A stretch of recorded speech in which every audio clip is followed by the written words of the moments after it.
Estor Cabra, I am Typer the Go, and this is my rant on Nintendo. Now the first one I want to address is the Nintendo 64 and why it's terrible. Okay, first off, let's look at the controller. Seriously? It looks like a fucking toy from Bad Dragon. Okay, and the games, oh man. Alright, the most popular game is called Super Mario 64, and why is it called that? Because when you play it, it reduces your IQ to 64. It really is that bad, and also, I'm sorry, but look at Mario for a second.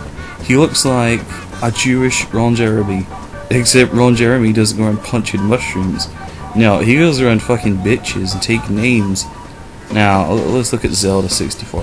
Look at Link. Everyone says that he has a fairy. Well, the thing is, he is a fairy. No, or Link, more like Twink. Come on, what a fruitcake. And he goes around getting, I don't know, fucked in the ass or something by zombies and monsters, dodongos, and everyone says that this is the best game of all time? Really? I'm sorry, Nintendo is for people who don't get laid. Okay, has Mario or Link, have they ever gotten laid? You know, women? No, not even close. But what's that? Sega has Sonic, who's not only slept with the same species, but even humans, and at one stage he even experimented with a young male fox. Yet everyone was all like, "Oh Mary, it's pussy from Point. This is all my hentai." Yeah, well, Mario's bagged some 80-year-old bitch. Sonic's house is raining pussy. Both figuratively and literally. Also, Mario 64 wasn't the first 3D game. It was Kingsfield on the PS1. 14 days after it was released, in fact.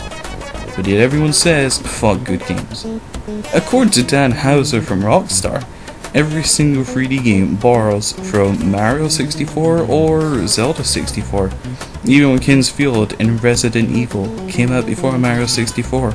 And go back to Sega for a second. Let's look at the list of games for the underrated Sega Saturn.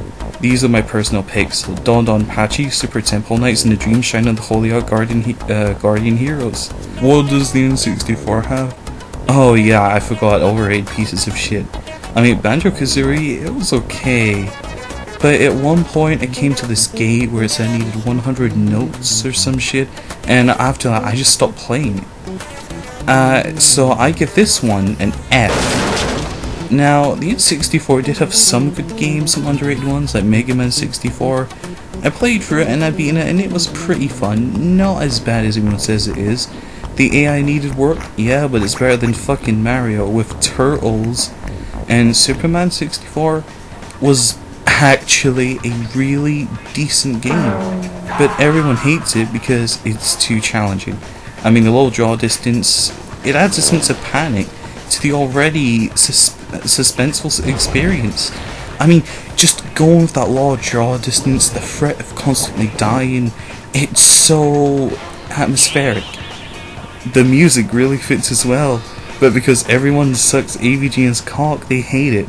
So my score for the N64 is 2 hoops down and an F double minus.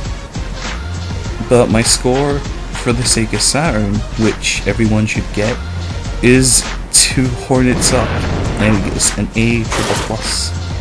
So this is Top of the Go, and see you.